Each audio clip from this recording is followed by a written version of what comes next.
स्वागत दोस्तों, आगे चैनल से वीडियो के सामने मोदी हम चलेंगे। सबसे पहले सबसे बड़ी खबर आपको बताएंगे दोस्तों, अमेरिका इजराइल के साथ साथ ईरान में चल रहे जंग को लेकर कांग्रेस पार्टी ने खुलकर मैदान में उतरकर अपना समर्थन दिखाना शुरू कर दिया है। दोस्तों, कांग्रेस पार्टी की नेत्री प्रियंका गांधी ने अपने दो बड़े करीबी नेताओं को भेजा है ईरान से जुड़े लोगों को सपोर्ट करने के लिए। बताएंगे किस तरीके का है मामला दोस्तों, और सुप्रीम लीडर खामेनेई के प्रतिनिधि से मुलाकात करके क्या कुछ बोला गया है दोस्तों। इसी के साथ में चलेंगे एक और बड़ी अपडेट जहां पर अमेरिका के अंदर उठने लगी आवाज की बंद करो ईरान पर हमला। बताएंगे किस तरीके से दबाव में आ चुका है अमेरिका के राष्ट्रपति डोनाल्ड ट्रंप। 260% से ज्यादा लोग उसके खिलाफ खड़े हो चुके हैं और मिडिल ईस्ट को लेकर बड़ी अपडेट सामने आई है दोस्तों। अमेरिका और इजराइल भाग रहे हैं, अपने लोगों को भी बचा नहीं पा रहे। बताएंगे किस तरीके की एडवाइजरी जारी की गई है जिसे लेकर उठ रहे हैं कई तरीके के सवाल, और एक एक करके चलेंगे आज की सारी बड़ी अपडेट की। लेकिन उससे पहले अगर आप भी मानते हैं कि ईरान के टॉप लीडरशिप यानी सुप्रीम लीडर की हत्या करके अमेरिका और इजराइल ने ईरान को और ज्यादा खूंखार बना दिया है और ईरान बिल्कुल भी अब छोड़ेगा नहीं। जैसे 2025 के अंदर जून महीने में इनको घुटने टिकवाकर माफी मंगवाकर भगाया गया था, उसी तरीके से एक बार फिर यहां होने वाला है। तो इस वीडियो को लाइक करके लाल बटन दबाकर चैनल को सब्सक्राइब करके बेल आइकन दबाकर कमेंट बॉक्स में अपनी राय जरूर लिखकर बताएगा। ज्यादा से ज्यादा वीडियो को शेयर कीजिएगा दोस्तों। चलते हैं सबसे पहले सबसे बड़ी ब्रेकिंग न्यूज अपडेट की तरफ, जहां पर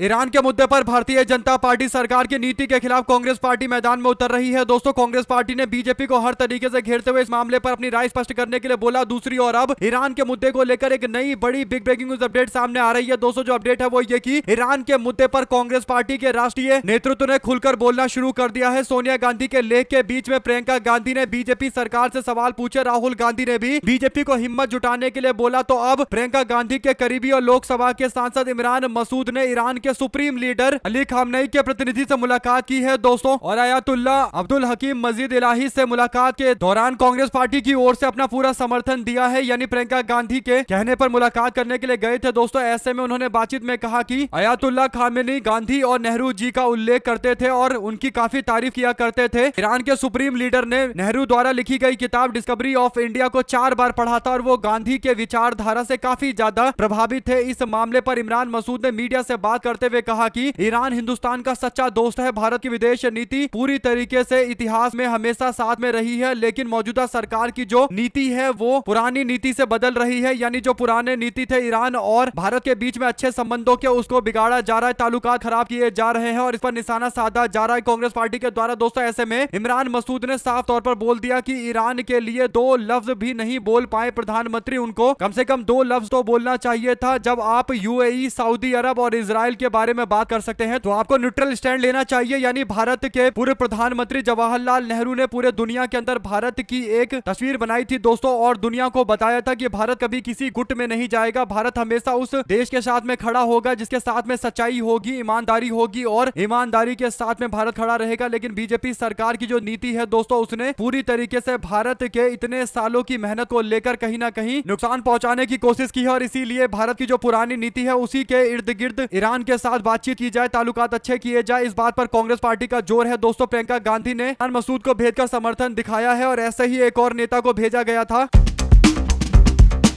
प्रियंका गांधी के कहने पर उत्तर प्रदेश कांग्रेस के अध्यक्ष अजय राय ने शिया धर्म गुरु कल्बे जावाद से मुलाकात की थी और ईरान के सुप्रीम लीडर की मौत के मामले को लेकर अफसोस जताया गया था दोस्तों। ऐसे में कुल मिलाकर कांग्रेस पार्टी दोनों तरीके से बीजेपी को घेर रही है। एक और ईरान के जो प्रतिनिधि है उनसे मुलाकात करके उनको सपोर्ट कर रही है, दूसरी ओर बीजेपी को उसकी विदेश नीति बताई जा रही है कि कैसे इस वक्त ईरान को डील किया जा सकता है, ईरान के साथ अच्छे रिश्ते बनाए जा सकते हैं। इसी के साथ में अमेरिका के राष्ट्रपति डोनाल्ड ट्रंप बुरी तरीके से फंस चुका है दोस्तों। ट्रंप की हालत इसलिए खराब है क्योंकि ईरान के साथ उसने लड़ाई तो छेड़ दी है, लेकिन ईरान ने अमेरिका के कई सारे फौज ठिकानों पर हमला करके उसको पूरी तरीके से तहस नहस कर डाला है। इन्हीं बातों को लेकर अमेरिका के अंदर अब दबाव बन रहा है। अमेरिका के लोग पूछ रहे हैं कि आखिर अमेरिका को इस तरीके के जंग लड़ने की क्या जरूरत है। ना अमेरिका 3 में है ना 13 में है, यानी मिडिल ईस्ट से कोई लेना देना नहीं है अमेरिका का। इसके बावजूद क्यों वो इजराइल का सपोर्ट करते हुए इस पूरे मामले पर ईरान पर हमला करके अमेरिका और ईरान की दुश्मनी को बढ़ा रहा है। सबको पता है दोस्तों कि ट्रंप ऐसा इसलिए कर रहा है क्योंकि ट्रंप का नाम एप्स्टीन फाइल में आया था और इसी बात पर अब ट्रंप के खिलाफ एक माहौल बनता चला जा रहा है। माहौल इस तरीके का बना है कि अब 60% लोगों ने खुलकर ट्रंप के फैसले का विरोध किया है दोस्तों। आपको बता दें कि अमेरिका की एक सबसे प्रतिष्ठित न्यूज चैनल है CNN, उसने लोगों से सर्वे किया, उनसे पूछा कि क्या ईरान के ऊपर जो अमेरिका और इजराइल ने मिलकर हमला किया है, क्या यह हमला ठीक है। तो इस पर 60% लोगों ने कहा कि ईरान पर किया गया हमला अभी ऐसा है जिसकी कोई जरूरत नहीं थी। 27% लोग केवल सपोर्ट में है, बाकी सब सब अमेरिका के राष्ट्रपति ट्रंप के फैसले का विरोध कर रहे हैं। इसका सीधा मतलब यह है कि अप्रूवल रेटिंग लगातार घटती चली जा रही है और ट्रंप के फैसले को लेकर लोगों में गुस्सा देखने को मिल रहा है और इजराइल के कहने पर चलने के कारण अमेरिका को नुकसान भी हो रहा है। ऐसे में दोस्तों अगर आप भी मानते हैं कि अमेरिका के राष्ट्रपति ट्रंप को आने वाले मिड टर्म के इलेक्शन के अंदर सबसे बड़ा झटका लगेगा तो अपनी राय जरूर लिखकर बताएगा। अगर आप भी मानते हैं कि ये तो अभी शुरुआत है, अभी तो ट्रंप की हालत और ज्यादा बुरी होने वाली है क्योंकि दबाव अपने देश के अंदर ही लगातार सामने आना शुरू हो चुका है। आपकी जो भी राय है दोस्तों लिखकर जरूर बताएगा। चलते हैं एक और बिग न्यूज अपडेट की तरफ, जिसमें मिडिल ईस्ट के अंदर दबाव इतना ज्यादा बढ़ता चला जा रहा है दोस्तों क्योंकि बार बार ईरान हर जगह पर हमले करते हुए अमेरिका मिडिल ईस्ट को सुरक्षा नहीं दे सकता। ये जितनी भी बातें बोली जा रही थी उसको पूरी तरीके से पुख्ता किया जा रहा है दोस्तों। मिडिल ईस्ट के जो देश है जिसमें ज्यादातर जो गल्फ कंट्री है उन पर अटैक करके ईरान ने यह बता दिया कि आप लोग अगर अमेरिका के भरोसे हो कि अमेरिका आप लोगों को बचाएगा तो आप गफलत में हो क्योंकि अमेरिका किसी को नहीं बचाता। अमेरिका का आप लोगों ने अपने देशों के अंदर मिलिट्री बेस बनवाया यानी फौज ठिकाने बनवाए ताकि वो ईरान पर हमला कर सके, लेकिन आज आपको भी अमेरिका बचा नहीं पा रहा है। इसका सीधा मतलब यह है कि अमेरिका केवल अपने आप को, अपने इंटरेस्ट को, अपने हक को देखता है, उससे दूसरे से कोई लेना देना नहीं है। और इसीलिए ईरान के अटैक के बाद अब गल्फ कंट्री को भी समझ में आ चुका है कि अमेरिका उन लोगों को बिल्कुल भी सुरक्षा नहीं दे सकता दोस्तों, यानी उन लोगों की रक्षा नहीं कर सकता, उनका रहबर नहीं बन सकता। और इसीलिए अब गल्फ के देशों के भी आंख खुलने शुरू हो गए हैं और गल्फ के देशों ने अलग अलग देशों से अब सुरक्षा मांगनी शुरू कर दी है दोस्तों। और सऊदी अरब ने पाकिस्तान को फोन लगाकर पाकिस्तान के एयर डिफेंस सिस्टम को अपने एरिया में लगाने के लिए बोला है ताकि वो अपनी जान बचा सके क्योंकि ईरान बिल्कुल भी उन देशों को छोड़ेगा नहीं दोस्तों जहां पर अमेरिका ने अपने ठिकाने बना रखे हैं। यानी ईरान पर जिन ठिकानों से हमला हो रहा है तो ईरान भी हमला करेगा ही। ऐसे में सऊदी अरब को समझ में आ चुका है कि अमेरिका के भरोसे रहकर कोई फायदा नहीं है। अगर आप भी मानते हैं दोस्तों कि जितने भी गल्फ देश है उन लोगों को समझना चाहिए कि कभी भी भला करने के लिए अमेरिका किसी का नहीं आता। उसका काम पूरी दुनिया में अमन और चैन को बर्बाद करके अपना केवल विकास करना है और इसीलिए जल्द से जल्द जो इस बात को समझेगा वही आगे बढ़ सकता है। तो अपनी राय जरूर लिखकर बताइएगा दोस्तों। और बड़ी बात यह है कि यूएस और इजराइल ने अपने लोगों से भी अपने हाथ धो लिए और कहा कि जितने भी अमेरिका और इजरायली लोग हैं वो जल्दी से जल्दी अरब छोड़कर चले जाए, मिडिल ईस्ट छोड़कर चले जाए। उन लोगों की सुरक्षा की गारंटी इजराइल और अमेरिका नहीं कर सकता। यानी ईरान से इतना ज्यादा डर लग रहा है दोस्तों कि अब इजराइल और अमेरिका वाले ईरान के अटैक को रोक पाने को लेकर भी कहीं ना कहीं अपने लोगों से बोल रहे हैं कि हमारे बस की बात नहीं है, आप लोग मिडिल ईस्ट छोड़कर चले जाइए। आप लोग इस पर क्या राय देना चाहते हैं दोस्तों लिखकर जरूर बताएगा। चलते हैं एक और अपडेट की तरफ, जिसमें ईरान के खिलाफ युद्ध की योजना को लेकर लगातार ट्रंप को निशाने पर लिया जा रहा है दोस्तों। ट्रंप पर निशाना इसलिए लोग साध रहे हैं क्योंकि इसे एनर्जी सेक्टर में दाम काफी ज्यादा बढ़ चुके हैं, यानी पेट्रोल, डीजल और एलएनजी के दाम में बढ़ोतरी देखने को मिल रही है जिससे अमेरिका के अंदर पहले से ही उनकी अर्थव्यवस्था खराब है और आने वाले दिनों के अंदर ये और ज्यादा खराब होगी, इसमें कोई दो राय नहीं है। ऐसे में दोस्तों जो अमेरिका के अंदर ट्रंप को आंख बंद करके सपोर्ट करते थे मागा जगत के लोग, यानी ट्रंप के साथ एकजुट रहने वाले मेक अमेरिका ग्रेट अगेन के लोग, इस नारे के साथ चलने वाले लोग अब कह रहे हैं कि हमें इस तरीके के वॉर में नहीं जाना चाहिए, हमको ऐसा जंग तो लड़ना ही नहीं चाहिए जिसमें हमारे लिए कोई फायदा ना हो। यानी अगर ईरान से अमेरिका और इजराइल जीत भी जाएंगे तो इससे अमेरिका की जनता को क्या मिलेगा। अब ये सवाल इसलिए भी उठना शुरू हो गया है दोस्तों क्योंकि कुवैत के अंदर ईरान ने हमला किया तो 6 अमेरिकी सेना की मौत हो गई और अब अमेरिका के अंदर से सवाल उठ रहे हैं कि क्या हमारे सैनिकों को ईरान के हमले में मारने के लिए हम लोगों ने सेना में भर्ती करवाया है। इसका जवाब तो ट्रंप को देना पड़ेगा दोस्तों। ट्रंप कैप्सूल फाइल को छुपाने की सनक के कारण ये पूरे देश भर के अंदर अमेरिका के अंदर नाराजगी देखने को मिल रही है। अगर आप भी मानते हैं तो शुरुआत है, अभी तो और भी अमेरिका चुनौतियों से गुजरने वाला है जिसके बाद अमेरिका में ट्रंप के खिलाफ ही धीरे धीरे करके माहौल बनेगा दोस्तों। अगर आप भी मानते हैं कि ट्रंप कहीं ना कहीं जानबूझकर इजराइल को भड़काकर ईरान और इजराइल में युद्ध करवा रहा है, वॉर करवा रहा है ताकि उसको लग रहा है कि वो अपने हथियार बेच पाएगा, लेकिन अभी तक अमेरिका खुद भी डायरेक्ट इस पूरे मामले से जुड़ा हुआ है और अकेले इजराइल के बस की बात नहीं है कि वो ईरान को टक्कर दे पाए और इसीलिए अमेरिका को तो आना ही पड़ेगा। और अगर अमेरिका आएगा तो अमेरिका के लोग अपनी सरकार पर दबाव बनाएंगे कि आखिर हमको क्या जरूरत है वहां जाकर हमला करने की और वहां जाकर फालतू की लड़ाई लड़ने की। तो अब दोस्तों अमेरिका के अंदर से ही ट्रंप के ऊपर दबाव बनना शुरू कर दिया गया है, दबाव बनाना शुरू कर दिया गया है। आप लोग अपनी राय जरूर लिखकर बताएगा, ज्यादा से ज्यादा वीडियो को शेयर कीजिएगा। साथ साथ कांग्रेस पार्टी ने बीजेपी सरकार पर दबाव बनाना शुरू कर दिया है कि उनको अपने विदेश नीति के अंदर बदलाव करने चाहिए और कांग्रेस पार्टी जो पिछले 60-70 साल से देश की नीति लेकर आ रही थी उस पर आगे बढ़ना चाहिए। भारत की अपनी खुद की अलग पहचान है, भारत ना तो अमेरिका के ग्रुप में है, ना रूस के ग्रुप में है, ना ट्रंप के कहने पर चलना चाहिए, ना ही शी जिनपिंग के कहने पर चलना चाहिए। भारत को अपनी सोच के हिसाब से काम करना चाहिए, किसी के दबाव में काम नहीं करना चाहिए। और इसीलिए राहुल गांधी ने मिडिल ईस्ट के अंदर चल रहे पूरी तरीके से हमले को लेकर कहा कि अमेरिका, इजराइल और ईरान के बीच में बढ़ रही दुश्मनी यानी एक संवेदनशील मामला है जिस पर व्यापक संघर्ष की ओर पूरे क्षेत्र को और ज्यादा धकेला जा सकता है। लगभग 1 करोड़ भारतीय लोग यहाँ पर रहते हैं, मिडिल ईस्ट में रहते हैं। उन लोगों की सुरक्षा करनी पड़ेगी हम लोगों को, और सुरक्षा संबंधी चिंताओं के बारे में हम लोगों को कदम उठाने पड़ेंगे। नरेंद्र मोदी सरकार की ओर ये इशारा था दोस्तों। उन्होंने कहा कि पश्चिम एशिया के देशों पर ईरान के हमले की निंदा की जानी चाहिए। ये बात ठीक है, लेकिन दूसरी ओर ये भी देखना चाहिए कि जो ईरान के ऊपर एक तरफा हमले किए गए हैं उसका भी पूरी तरीके से खंडन किया जाना चाहिए। उसके खिलाफ बोलने के लिए हिम्मत होनी चाहिए। कुल मिलाकर दोस्तों, बीजेपी के नेता नरेंद्र मोदी ने जिन जिन लोगों को फोन लगाया, सवाल तो कई तरीके के उठते हैं। राहुल गांधी ने कहा है कि हमको बैलेंस करके आगे बढ़ना पड़ेगा। हमारा देश ऐसा है जिसकी विदेश नीति किसी एक देश के सपोर्ट में या किसी के खिलाफ नहीं है। हम लोग पूरी दुनिया में अच्छे संबंध, अच्छे रिश्ते बनाकर चलते हैं और यही हमको आगे भी करना पड़ेगा। राहुल गांधी की इस बात से अगर आप इत्तेफाक रखते हैं तो कमेंट बॉक्स में अपनी राय जरूर लिखकर बताएगा। दोस्तों चलते हैं एक और अपडेट की तरफ, जिसमें सोनिया गांधी भी मैदान में कूदी है। दोस्तों, कांग्रेस पार्टी के संसदीय दल की अध्यक्ष सोनिया गांधी ने ईरान के सर्वोच्च नेता अयतुल्ला अली खामेनेई के लाक्षित हत्या के मुद्दे को लेकर केंद्र सरकार पर जमकर निशाना साधा। दोस्तों, उन्होंने अपने लेख में इंडियन एक्सप्रेस में प्रकाशित किए गए लेख में कई बातें कही है। उन्होंने कहा कि किसी सत्ताधारी राष्ट्र अध्यक्ष की इस तरीके की हत्या अंतरराष्ट्रीय संबंधों पर गंभीर विघटन के संकेत देता है। यानी इंटरनेशनल लेवल पर हर देश को आपस में बातचीत करनी चाहिए और किसी भी तरीके का मुद्दा हो उसको आपस में मिलकर सॉल्व करना चाहिए। लेकिन एक देश के सबसे बड़े पोस्ट पर बैठे व्यक्ति की हत्या कर देना, यह कहीं ना कहीं इंटरनेशनल लॉ का पूरी तरीके से उल्लंघन है। सोनिया गांधी ने कहा कि किसी सत्तारूढ़ राष्ट्रीय अध्यक्ष के साथ ऐसा कतई नहीं होना चाहिए। उन्होंने केंद्र सरकार और भारतीय सरकार की जो नीति है दोस्तों उसकी निंदा करते हुए कहा कि हत्या की निंदा की जानी चाहिए, न ही ईरान की संप्रभुता के उल्लंघन पर स्पष्ट प्रतिक्रिया दी बीजेपी की सरकार ने। उन्होंने कहा कि प्रधानमंत्री नरेंद्र मोदी ने शुरुआत के अंदर अमेरिका इजरायल के हमले का उल्लेख किए बिना केवल ईरान की यूएई पर जवाबी कार्रवाई की आलोचना की है। उन्होंने यह भी कहा कि बाद में प्रधानमंत्री गहरी चिंता जता रहे हैं, संवाद और कूटनीति की सामान्य बात कही, जबकि हमले से पहले यह प्रतिक्रिया जारी की गई थी। संयुक्त राष्ट्र के जो चार्टर है उसका हवाला देते हुए कहा कि आर्टिकल 2.4 जो है उसका जिक्र करते हुए कि बिना औपचारिक युद्ध घोषणा के कूटनीतिक प्रतिक्रिया के दौरान किसी राष्ट्रीय अध्यक्ष की हत्या करना उसके भावना के विपरीत है। यानी दोस्तों, एक देश के सुप्रीम लीडर है और उनकी हत्या कर दी जाती है, इसे बड़ा और क्या गुनाह होगा। ये तो साफ तौर पर इंटरनेशनल कानून की बत्ती लगाने वाली बात हो जाएगी। दोस्तों, ऐसे में अगर आप भी मानते हैं कि जब इंटरनेशनल मामले में यानी अंतरराष्ट्रीय जब कानून है तो उसका पालन पूरी तरीके से होना चाहिए। अमेरिका या इजराइल या किसी भी देश को दादागिरी करने की इजाजत नहीं मिलनी चाहिए, क्योंकि पूरी दुनिया को अगर कानून से चलाया जाएगा तो पूरी दुनिया में शांति रहेगी। और जो लोग कानून को तोड़ेंगे अमूमन वही लोग होते हैं जो पूरा माहौल खराब कर देते हैं पूरी दुनिया का। आप लोग इस पर क्या राय देना चाहते हैं? अगर आप भी मानते हैं कि सोनिया गांधी ने 100% सही बात कही है तो लिखकर जरूर बताएगा दोस्तों। साथ ही साथ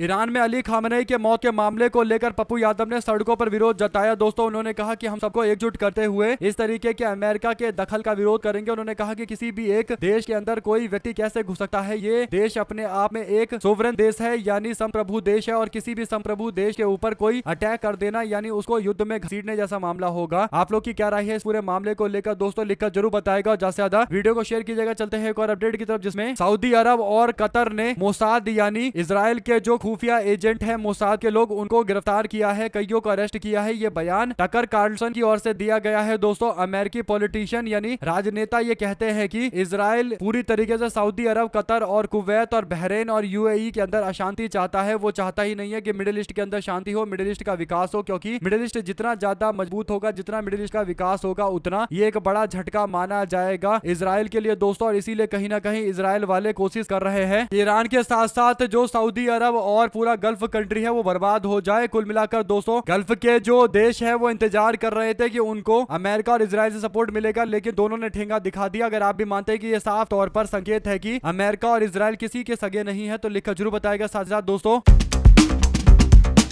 इंडिया के मेजर जनरल जीडी बख्शी ने एक बार फिर से अमेरिका को निशाने पर लिया है दोस्तों। वो कहते हैं कि अमेरिका ने जो इजराइल के अंदर किया है ये साफ तौर पर अमेरिका की दादागिरी दिखाने वाली बात हो गई है। उन्होंने कहा कि अमेरिका ने अपना मूर्खपना दिखाया है और इजराइल के टॉप लीडरशिप की हत्या कर दी गई है। उन्होंने कहा कि ऐसा करके पूरी तरीके से ईरान को बौखला दिया गया है। अब ईरान इनको बिल्कुल भी नहीं छोड़ेगा दोस्तों, क्योंकि सबको पता है कि ईरान के पास इतनी ताकत है कि वो पूरी तरीके से अमेरिका और इजराइल को घुटनों पर लेकर आ सकता है। और क्योंकि अमेरिका और इजराइल वालों वालों को लग रहा था कि जो सबसे ऊपर बैठा व्यक्ति है, यानी जो सबसे बड़े हैं, हेड है, सुप्रीम है, उनकी हत्या अगर कर दी गई तो ईरान बिखर जाएगा। लेकिन ईरान एक ऐसा देश है जो हजारों साल से चलता आ रहा है, तो उस देश के अंदर पहले से यह बात तय होती है कि अगर एक व्यक्ति की मौत हो गई तो हमको किस तरीके से अमेरिका और इजराइल से डील करना है। और ये बात सबको पता है कि अगर टॉप लीडर की मौत हो गई है तो कैसे आगे बढ़ना है। आर्मी को पहले से ही एक आदेश जारी किया गया होगा, ऑर्डर जारी किया गया होगा और कहा गया होगा कि अगर मौत हो जाती है सुप्रीम लीडर की तब भी आप लोगों को अपना एक्शन जारी रखना। और यही बड़ा कारण है कि ईरान का जो रिवोल्यूशनरी गार्ड है दोस्तों, उसने जोरदार तरीके से बमबारी करनी शुरू कर दी है। आप लोग इस पूरे मामले अपनी राय जरूर लिखकर बताएगा और ज्यादा से ज्यादा वीडियो को शेयर कीजिएगा। चलते हैं एक और अपडेट की तरफ दोस्तों, जिसमें वंचित बहुजन अघाड़ी ने मुंबई के अंदर मुद्रा मोदी से मुजरा मोदी रैली का आयोजन किया। दोस्तों इस दौरान रैली को लेकर कुछ तस्वीरें सामने आई है। लोगों ने हाथ में अपने पोस्टर लिया हुआ है। इस पोस्टर में लिखा हुआ है कि पग घुंघरू बांध मोदी नाचा रहे, यानी नरेंद्र मोदी पर तंज कसते हुए इस तरीके से एक रैलियां रोड शो किया जा रहा है और एक माहौल बनाया जा रहा है। आप लोग किस पर क्या राय है दोस्तों लिखिएगा जरूर। चलते हैं एक और अपडेट की तरफ, जिसमें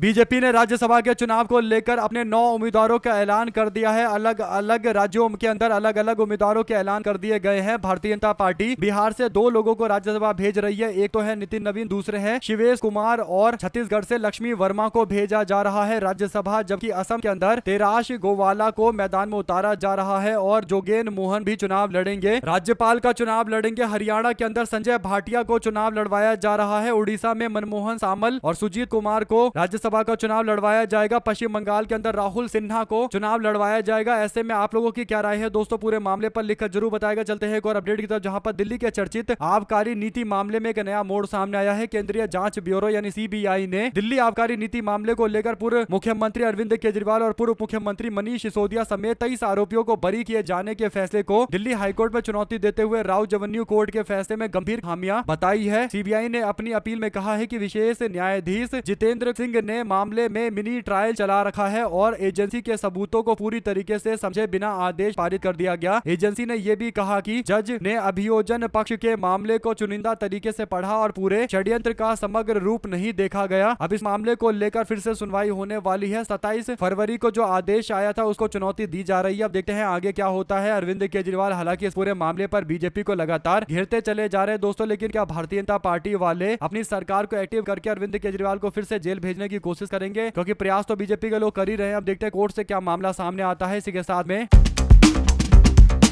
जब भी दोस्तों भारत के अंदर त्योहार आते हैं, चाहे नवरात्रि आए या फिर शिवरात्रि आए, हर बार कुछ ना कुछ ऐसा देश के अंदर होता है जिसे लेकर सवाल ये खड़ा होता है कि क्या अब देश के अंदर लोग क्या बेचेंगे नहीं बेचेंगे, ये गुंडे तय करेंगे। क्योंकि कुछ लोग ऐसे होते हैं जो एक कलर का पट्टा पहनकर आ जाते हैं और लोगों से कहते हैं कि नवरात्रे हैं, आप लोग मीट नहीं बेच सकते। कुछ लोग आ जाते हैं कहते हैं शिवरात्रि के मौके पर नॉनवेज नहीं बेचने दिया जाएगा। ऐसे दोस्तों परेशान करते हैं। लेकिन बड़ी बात यह है कि होली का त्योहार ये भी एक धार्मिक त्योहार है जो आज है। इसके बावजूद बीजेपी की सरकार होली के त्योहार पर भी लोगों को शराब बेचने की इजाजत दे रही है। दिल्ली के अंदर बीजेपी की सरकार ने आदेश जारी किया है दोस्तों और शराब बेचने की छूट दी गई है। इससे एक बात पता चलता है कि भारतीय जनता पार्टी की सरकार अगर इस तरीके का फैसला कोई विपक्ष की सरकार में लेता तो उसके खिलाफ निशाना साधी। लेकिन अब बीजेपी ने ऑर्डर पास करते हुए कब कब शराब नहीं बेचा जाएगा इस बात को लेकर जिक्र किया है दोस्तों, जानकारी दी है। रिपब्लिक डे के मौके पर शराब नहीं बेचा जाएगा, महाशिवरात्रि के मौके पर, ईद उल फितर के मौके पर, राम नवमी के मौके पर और महावीर जयंती के मौके पर दिल्ली में शराब नहीं बटेगा। बाकी हर दिन शराब बटेगा या यूं कहिए शराब बेचा जाएगा, शराब बेचा जाएगा। आप लोग इस पर क्या राय देना चाहते हैं दोस्तों, लिखकर जरूर बताएगा। चलते हैं एक और अपडेट की तरफ, जिसमें फांसी घर विवाद को लेकर एक बड़ी अपडेट आई है। 6 मार्च को उपस्थित होने के लिए अरविंद केजरीवाल को बोला गया है। कार्रवाई की लाइव स्ट्रीम की मांग की गई है दोस्तों। आपको बता दें कि दिल्ली के पूर्व मुख्यमंत्री और आम आदमी पार्टी के राष्ट्रीय संयोजक अरविंद केजरीवाल फांसी घर मामले में विशेष अधिकार समिति के सामने 6 मार्च को उपस्थित होंगे, सामने आएंगे। उन्होंने समन पर कमेटी को चिट्ठी लिखकर इस बारे में अवगत कराया, जानकारी दी है दोस्तों। इसके साथ ही उन्होंने राजधानी में प्रदूषण, सड़क और अस्पताल की स्थिति को लेकर चिंता जताते हुए रेखा गुप्ता सरकार को घेरा है। अरविंद केजरीवाल आम आदमी पार्टी के राष्ट्रीय संयोजक ने सोशल मीडिया प्लेटफॉर्म एक्स पर लिखा कि दिल्ली प्रदूषण से जूझ रही है, सड़कें टूटे हुए हैं और हर तरफ कूड़े बिखरे हुए हैं, अस्पताल में दवाइयां नहीं मिल रही। दिल्ली के विधानसभा ने मुझे फांसी घर वाले मामले को लेकर सवाल पूछने के लिए बुलाया है। मैं सारे सवालों का जवाब देने के लिए पूरी तरीके से तैयार हूं। मैं जरूर जाऊंगा और 6 मार्च को उपस्थित होऊंगा। देखते हैं दोस्तों अगर लाइव स्ट्रीम होती है तो पता चलेगा कि अरविंद केजरीवाल से क्या सवाल पूछे जाते हैं और उसका अरविंद केजरीवाल अपने स्तर पर क्या जवाब देते हैं। इसी के साथ में